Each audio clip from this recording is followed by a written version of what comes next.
आपने बिस्लेरी का नाम तो सुना ही होगा। हाँ, वही बिस्लेरी वाटर बोतल जो हम रेलवे स्टेशन पर 20 रुपया में खरीदते हैं, अब वो कंपनी बिकने वाली है। वो कंपनी क्यों बिकने वाली है, चलिए उसके बारे में हम जानते हैं। बिस्लेरी वाटर कंपनी दरअसल इंडिया की कंपनी नहीं थी, वह एक इटली की कंपनी थी जिसके स्थापक फिलिप बिस्लेरी थे। उनके नाम के सरनेम पे ही इस कंपनी का नाम बिस्लेरी रखा गया था।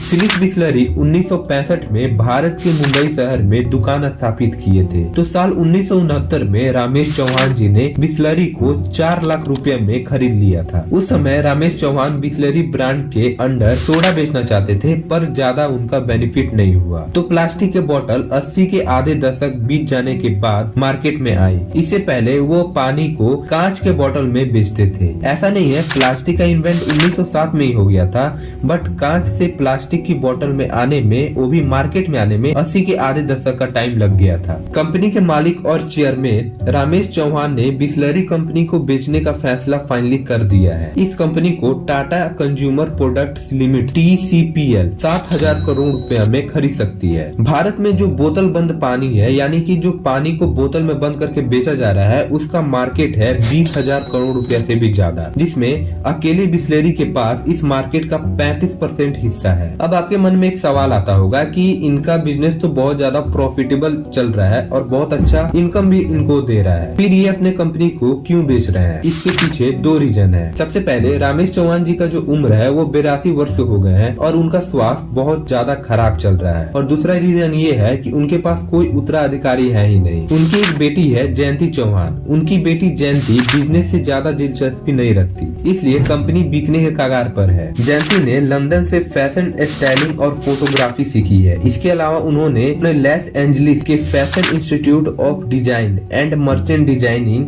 FIDM से भी पढ़ाई की हुई है। उनकी दिलचस्पी फैशन और फोटोग्राफी में ज्यादा लगती है। अब आपके मन में एक सवाल आता होगा कि रमेश चौहान बिस्लेरी को सिर्फ टाटा से ही क्यों बेचना चाहते हैं? क्योंकि चौहान टाटा के काम और ईमानदारी से वो परिचित है। उन्होंने कहा है कि टाटा कल्चर और जीवन को लेकर उनके मूल्य का सामान मुझे बहुत ज्यादा पसंद आता है और मुझे ये आशा है कि टाटा मेरे ब्रांड को बहुत आगे तक लेके जाएगा, इसलिए वो बिस्लेरी को टाटा के साथ बेचना चाहते हैं। तो फ्रेंड्स, आई होप आपको ये तो समझ आ ही गया होगा कि बिस्लेरी क्यों बिक रही है और इसे टाटा ही ऑन करेगा। तो फ्रेंड्स, आई होप आपको ये वीडियो अच्छी लगी होगी।